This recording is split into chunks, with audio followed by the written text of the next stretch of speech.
welcome to my channel. I am Leanne with Sewing with Leanne, and today's tutorial is going to be touching something that's a little sensitive. My dad passed away a little over a month ago, and I'm just now coming back into my sewing room and making some projects for some family members out of his shirts.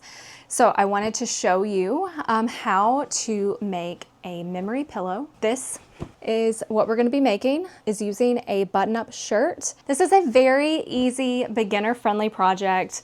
Because we're using the buttons, we are not going to be doing like an envelope style pillow. We are not going to be using zippers or anything like that. So all you're going to be doing is using the buttons that came with the shirt. This pillow is an 18 by 18 inch pillow. And the shirt I made this one out of was a size large. So in this tutorial, I'm going to show you how to maximize the amount of fabric that you're going to use. I'm going to show you how to attach a cute little patch or tag. This one I'm going to show you a little bit more about. It's from Shine Bright Label Co. I will link that. Everything that I'm going to be using in this tutorial will be linked below, as well as measurements and anything else that I feel like you might need to know. This is going to be the first video in a series that I'm going to be doing using my dad's shirts to make different items for different family members. I made this one for my son. I made one last night for my daughter, and I am making one for each of my siblings. There are 5 siblings, and then I think I'm gonna make one for my mom as well. This is such a great way to remember someone and to have a little piece of them with you, even after they've passed away. So before I cry, let's just jump right into the tutorial. This is the shirt that I'm going to be using. It is a size large. And the first thing I am going to do is iron the shirt, get out all these wrinkles. And while I'm doing that, I'm going to inspect it and make sure that there are no stains or holes in any of the areas that I need for the pillow. So I'm going to go ahead and iron that out. Usually with a pillow, you have to have some way of getting the pillow in, right? So that could be a zipper or an envelope back. But because we're going to be using a button-up shirt, we're going to be just using those buttons. And it's going to be so easy. I'm going to turn it over and I'm going to iron the back of it. And right now, I don't want you to worry about this placket here, because that's not really going to be a concern. So don't let that scare you. All right, so once we have that ironed and it's pretty good, it doesn't have to be perfect, I am going to button this up. I'm going to button it all the way up because I want to be able to see everything that I have to work with on this. And then get your pillow form and just place it on your shirt. We're actually going to be making the pillow case a little bit smaller than the pillow so that it really fills it out and makes it a really nice fluffy pillow. So if you don't feel like you can really get the pillow through where the arms, where the sleeves start, don't worry about that because you can squish it in a little bit to make it work. All right, so I think we are good. So I'm going to set the pillow aside. I'm going to grab my rotary cutter and I'm going to just flatten out the shirt as much as I can. Now I'm going to take my rotary cutter and I am going to cut the sleeves off just right here on the sleeve side of the seam.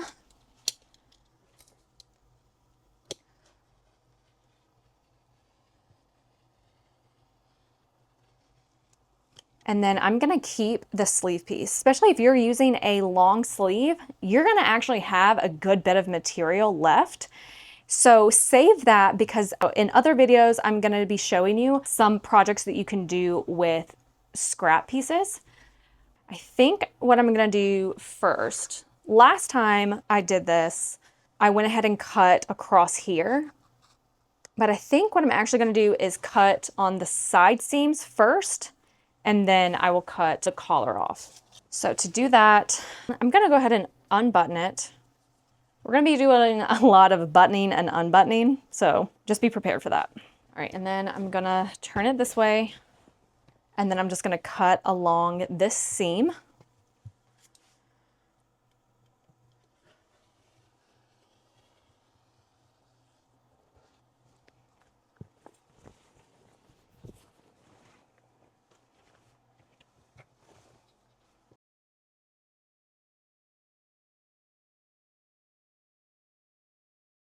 I think I'm gonna turn it this way. So I'm gonna work with the back right now. And I am going to cut right here at this seam. I'm gonna cut all the way across there. I'm gonna get as close to the seam as I can because I want to preserve as much fabric as possible. And again, don't worry about this placket. I think that's what you call that. Because we're not gonna be using that. We're actually going to open it up. Ah, there we go. And this is the back side. I'm gonna set it aside for just a second. And I'm gonna come back to the front piece and I'm gonna button it back. So now I'm going to get my ruler and I'm gonna flip the collar up and I'm going to try and cut this to where it's gonna save me the maximum amount of fabric because here's my pocket. I want this pocket to not be super high up on the pillow. On the first one that I made, I don't think I went up as far. And so the pocket is up a lot higher than I like. So this one, I'm gonna try and get the pocket to be lower. So the way I'm gonna do that is come all the way up here and I'm gonna cut straight across, just like that. And I do not want these two buttons here because that's weird. Also, some people like to do the pillows with the collar on the top. I don't, but if you wanted to, you could look up other tutorials that would show you how to do that with the collar. I am just gonna take my seam ripper and get this button off, and you can always save the button. So the buttons are off. I'm gonna put those over here. And now I'm just gonna look and see what I'm working with. You can also get your pillow back out and play around with it. I'm gonna do that just so I can see where that pocket might be on this one. I think the pocket placement on this one is gonna be way better than the other one that I did. But I also wanna make sure that the buttons are even in the middle. So I think that that would actually be pretty good. And remember, you wanna make this a little bit smaller, but not too small to where it looks like the buttons are about to pop. And first thing I'm gonna do is start cutting this. The measurements for the top is about, let's see, maybe 19 inches actually. So that's pretty good. And about here worked really well. And so I'm gonna go down, I'm gonna come over just a little bit and I'm going to cut down. If it's an 18-inch pillow, I want it to be a little bit smaller. I might do 17.5 inches because we're also gonna have the seam allowance, which is gonna be 1/4 of an inch. Yeah, let's try that. So we can always cut more off later if we need to. So then I'm gonna come over and I'm gonna do the same thing over on this side. And the good thing about having like the lines on shirts, like a striped or a plaid or something, is you can kind of use those to line everything up. And then I'm just gonna come here and cut the bottom. Hopefully you can see, it might be off the edge a little bit, but all you're gonna do is just go across and try to cut either below or above a button. You don't wanna be cutting through a button. And then of course, always save the scraps for these projects. All right, so now I'm going to cut the back to make it equal with the front. And because there's no buttons or anything on the back, you don't really have to worry about that.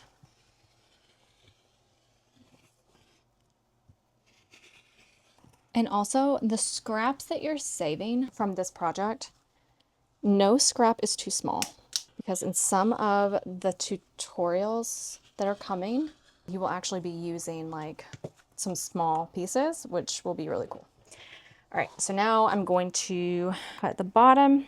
I am gonna add a really fun detail to the front of the shirt. So this is obviously optional, but I think it adds such a nice touch to it from Shine Bright Label Co. I will link it for you. I ordered these leather or faux leather patches. And let me see. If you can see it, the angels came and set me free. So please hug this and think of me. You can also get other labels and patches and things on Etsy. You just search for it. Get you memory bear or memory pillow patches or labels. I'm going to place it maybe here. You could do it here. You could do it right there and kind of make it balanced. You could do it on the pocket. That could be really cute. I'm going to put it on the opposite side of the pocket. And a tip for attaching, like especially like faux leather patches, is to use like a glue stick. This is a glue stick pin thing from Sewline. I'll have this linked at the bottom, but you will just put some glue on here and this will kind of keep the patch in place as you're sewing it. If you use like a pin, it's going to leave like a hole in the patch. And so this is going to keep it in place and from shifting without piercing your patch. Okay, I feel pretty good about this. I am going to get a brown thread. This is a little bit darker, but it will still look good. But I also have to make sure that I sew this very evenly all the way around. All right, so I'm going to take you over to the machine and we are going to sew the patch on and then we will construct the pillow. And here is the machine I'm using. And a fun fact about my dad and why I specifically want to use this machine. So my dad and my mom gave me this machine. It was my first sewing machine. I had been using my mom's prior to that, but this was my first machine that was mine. And I remember my dad just being so excited to give it to me because something about my dad, I've mentioned this a couple times on like Instagram. He also sewed.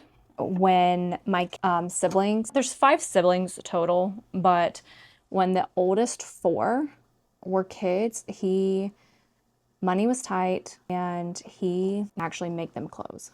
Okay, so with this patch, because it has some curves and it can be kind of tricky to get it even and look really good, I'm going to go very, very slow. And I'm also going to use the hand wheel, especially when I'm going around the curves, just to make sure that this looks good. Because if it's not even, you're gonna be able to tell. So I wanna really take my time. All right, so I'm gonna start and then I'm gonna backstitch and then I will go all the way around. And like I said, I'm gonna use my hand wheel around those curves.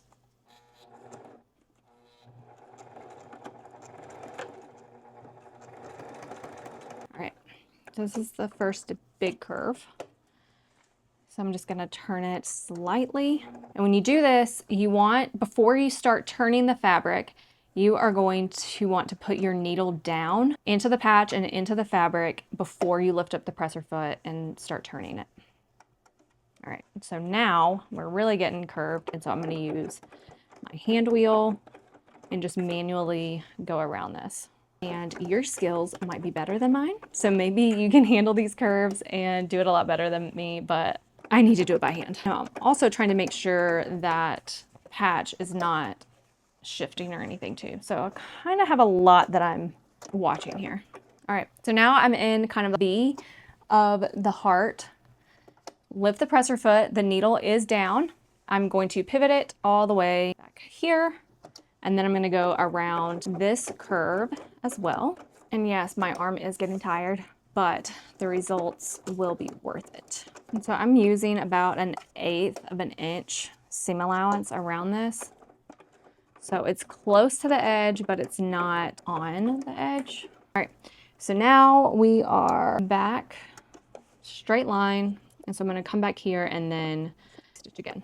And now here is the front of our shirt with the patch. Then you will take the back and you're gonna lay it right sides together. So this pretty button side with your patch is going to be facing the pretty side of your shirt fabric.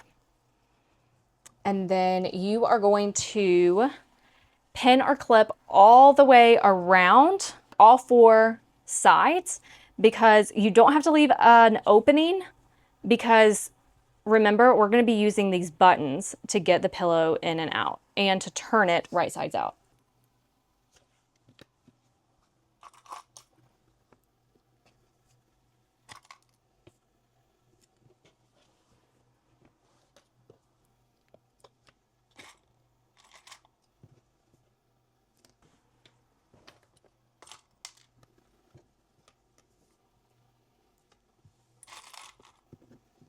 Okay, and once you have that done, you will just go and sew all the way around using a 1/4 inch seam allowance.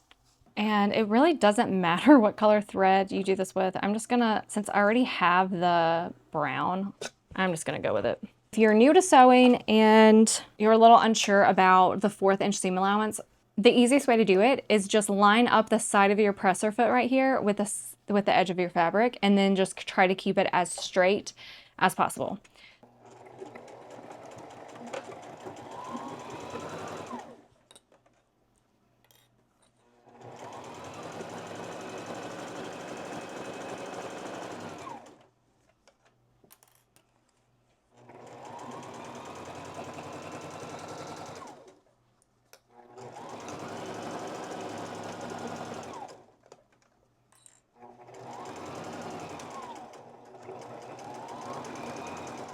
And then just stop about 1/4 of an inch from the edge.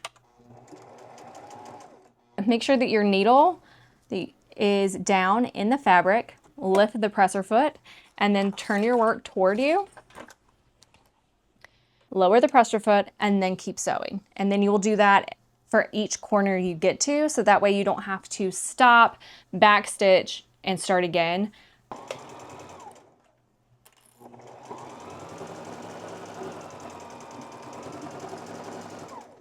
I'm coming up to the button placket. So when you're coming across the placket, this is going to be very thick. So you want to take your time, because this could break your needle.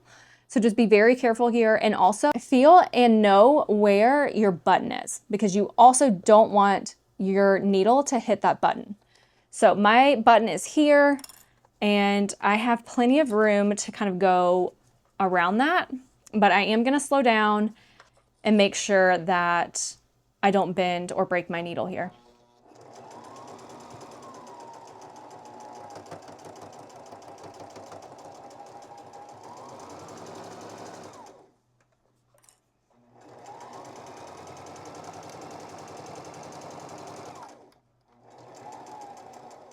All right, came up to the corner. I'm going to turn it and go down the next side.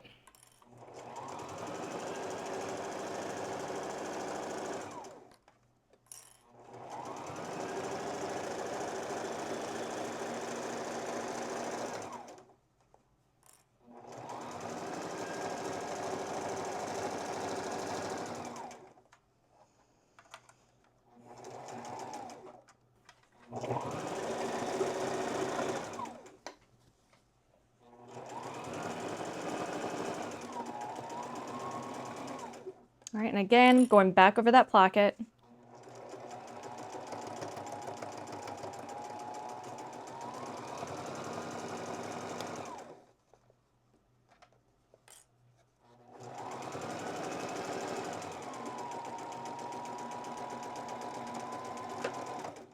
Okay, so now you should have everything sewn. And there are 3 ways that you can finish your seams. One is with a zigzag stitch on your regular sewing machine.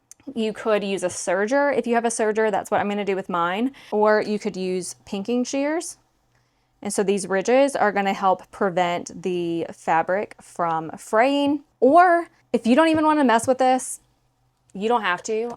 This is going to be on the inside of the pillow, so you don't really have to worry too much about it fraying. So I'm going to take this over to my serger, and I'm going to serge all the way around. Okay, now that you have your seams finished, you will unbutton the shirt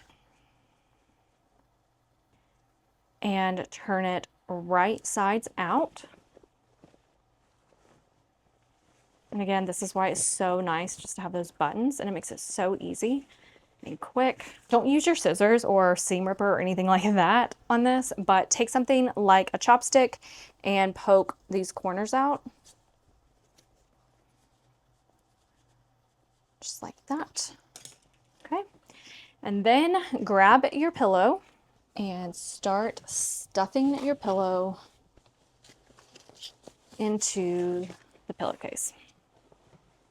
And remember, the pillow is going to be a little bit smaller than the pillowcase, but we want it that way because it's going to make a nice, firm pillow. And then try to get the corners into the corners. Move some stuffing around if you need to. Okay, and then you are going to button it up.